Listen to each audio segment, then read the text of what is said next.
policy 515597. I was giving my name and freedom back on May 17th, 2022. My name is Lauren Delfino. I wrote this letter in 2019 and just wanted to read it.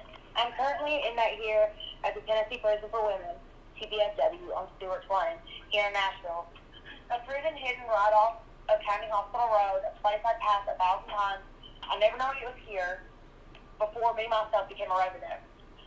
I've thought about writing the news, just reaching out to someone, making someone outside these walls aware to what is happening inside. The reality of it all, torn between the frustration it will do nothing and the more terrifying outcome that an actual change will take place. As I sit here writing this, it's almost 2 a.m. I've been up for about 48 hours, and I'm going to go ahead and sort another line of mess I laid out earlier. I'll crash in another day or so. As we come up on the anniversary of Crystal Clark's death, the second senseless death under Warden Gross and Barlow, you'd think Crystal's death would be something of a deterrent. She died from acute methamphetamine overdose. Would it at least make us stop and think? Sadly, it doesn't. Sadly, it doesn't even cross our minds. Neither does the fact that I spent 3 years in Meharry in December 2018 from acute methamphetamine overdose. 3 days in ICU did nothing. I watched Tony Parker on News Channel 5 talk about the drug problem here at TPFW and Crystal Clark's death. I wonder if he lied blatantly or if he just repeated the lies he'd been told. He said 5% of the compound is on drugs. I cannot even name 5% that are clean and sober. I know you may think that I'm over-exaggerating. I must be, right? Sadly, I wish I was. There's an epidemic running rampant within these senses, buried beneath well-spoken lies and swept under the rug. A place where drugs are easier to obtain in endless quantities than in the free world. My habit has never been so effortless to sustain as it has these past few years. Light bulbs replaced with LED lights so we can no longer gut them and smoke dope out of them. Oil has been taken too. Women walking around, nothing more than skin and bones. Faces, bodies picked to the point of sores. Infections regularly treated. Sign on the ice machine, out of ice, the cold kind. Because it's so prevalent that what else do you do but joke about it? Post it on the ice machine, finding humor in a desperate situation. Tony Parker said no one failed their drug test the day after Crystal Clark's death. The South Side on Unit 2, also known as Hell on the Hill, contains roughly 128 women. Over 100 of women failed their drug tests the day following her death. They locked us down, took our phone tablets from July 9th to July 12th. Then it was back to business. Suboxone, meth, weed, coke, crack, even glass stripes and chore boys, assortment of pills, heroin. TPW puts trap houses, dope boys, and the street drug trade to shame. What's sad is watching these young girls come through with relatively short sentences and no real drug habit. Watching them pick meth up for that first time, some of who've never even seen it. Watching them deteriorate as addiction claims their lives. Watching these young, pretty girls become empty shells, personalities broken, feelings fueled by meth hijacking at the brain, skin once flawless, now scarred from the incessant picking, malnourished to the point of drug-induced anorexia. And when their debt to society is paid, they leave, lives ruined. Oh, habit that will either ensure death or return to the system. You may be asking yourself if I'm making a mountain out of a molehill, an overactive imagination from a brain damaged from drugs. If you could see yourself with your tax dollars at work, paying to employ officers who are no better than bullies, a facility that ensures you will leave worse than you arrived. As I mentioned before, I overdosed in 2018. 4 days before I was hospitalized, I reached out for help, telling the acting unit manager that I spent $1,200 in the past 7 days on meth and could they please help me. Warden Barlow was told and he said I'd be fine. They did nothing and it almost cost me my life. I was taken to the infirmary, frequently turned to detox center. It was the second time in less than a month I've been placed there due to the severity of my use. This time, though, I was taken to Meharry. When I returned, I was continued to be monitored, then taken to SEG to do punitive days. What many are unaware about meth is the serious effect that it has on you psychologically and the serious damage it does, how it messes with your brain, that makes you feel good, how you react to situations, stressors, and even impulse control. So even after doing small amounts, you can become depressed and easily agitated.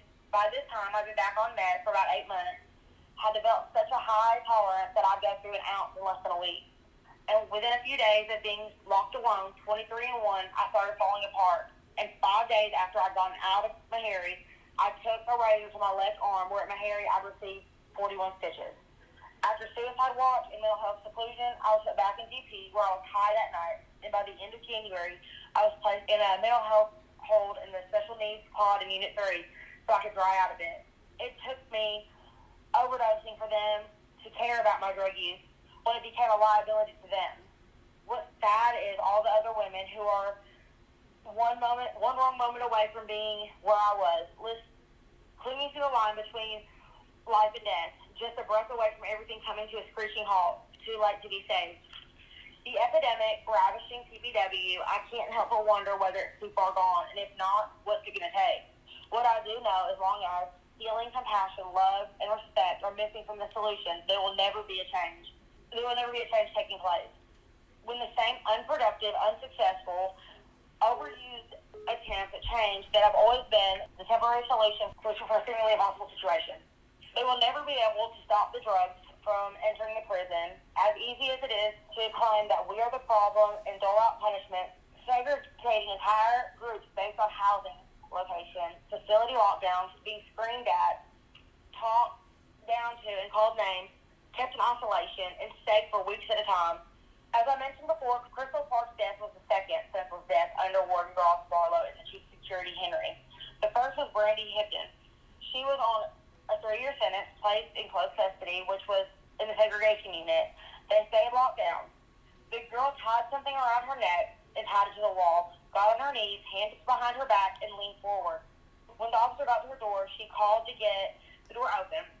The officer in the control room was asleep, so after calling repeatedly, the officer chucked her flashlight at the window surrounding the control room.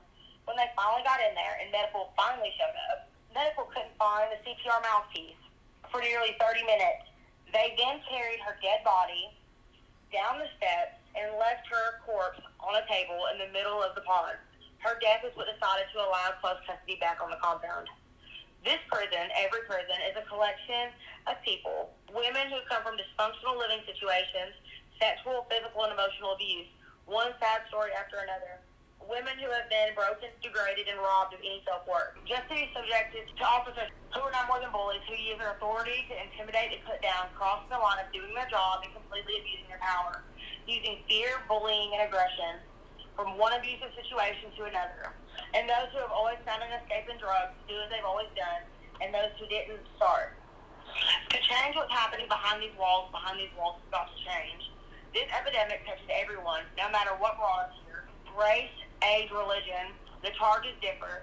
Those with loving families and visits to those with no one. The young, the old, black, white, or tan. The common denominator we all have is drugs. The one consuming TPW is meth. Listening to a girl talk about she'd never seen meth before prison, she'd never even really gotten high before, and how she has a whole addiction, how she just sold the blade of her fan for a line, how she'll sell whatever she's got for some dope, sold her own glasses, a week's worth of commissary for a few hours worth of pie. Anything to feed this habit. I know what's the hardest is watching women I've known for years lose themselves without even seeing it, watching them teeter on the edge of life and death unnoticed. Listening to the despair, the hopelessness, feelings of emptiness, the tears and the feet, a sad place, but with enough doubt, bearable. I know it sounds unbelievable, like something out of a movie. It wasn't always like this. The last 2 years would set the precedent. 2018 was the year we joke about barely surviving. 2019 has followed suit. It's an easy thing to blame the drugs for the chaos here, to just say the problem is the dope, but that would be untrue. Drugs are the symptoms to the way we are treated, the abuse, disrespect, and antagonism, harassment, and embarrassment. An acting manager who is no more than a bully, who is known to belittle and make fun of people, who will make fun of a woman who in a dark time self-harmed, who sits around with other inmates talking about how she's a junkie, that she cuts herself for attention, who goes to mental health and tells them not to see her. And after repeated requests, the girl continues to be ignored by mental health. Personal business joked about, problems made fun of. Sergeants who on more than one occasion have had physical altercations without repercussions. We were constantly yelled at, made to feel less than. An entire life or death epidemic ravishing the women on this compound. Yet the important thing is that we are all out of bed and dressed, until inspection ready by 8 a.m. Then our shirts are tucked in and we walk in a straight line. As long as everything looks as it should, the fact that the residents are clearly strung out is of no importance. The officers who treat us with humanity and kindness and respect are bullied, harassed, and run off. Told that they treat us too good and are gone soon after. Captains who take peep shows for favors, and those who aren't willing and obvious disdain. The power is held by those who abuse it. Those who are supposed to help, who we should trust, are the ones making this place hell. The drugs are both destroying, yet the only thing that has brought respite. The only reason some of us have not gone ahead and ended it. I cannot imagine dealing with the day-to-day without the cushion the dope provides, and a place where the cruelty comes from those responsible for our well-being, when the criminals treat each other with more respect. From the outside, we're the worst of the worst. Killers, robbers, addicts, the bottom of the barrel, liars, thieves, and the bad guys in general. If you could spend a day inside, you would meet some of those beautiful women you'd ever get the honor of meeting. A family forged not by blood shared, but by the struggle to find the beauty in the brokenness, to find forgiveness, unconditional love, and belonging. Women, despite the circumstances, have made the best out of the situation. Mothers, daughters, sisters, women. And while we don't always get along, you'll find that there's more kindness than not, more friendship, more lifting each other up and helping each other when facing hardship. It is sad that the cruelty faced comes not from each other, but from those entrusted to watch over us. That the problems are not fixed, but are antagonized for amusement. That the requests for help go unanswered. Policy is ignored, federal requirements thrown to the side.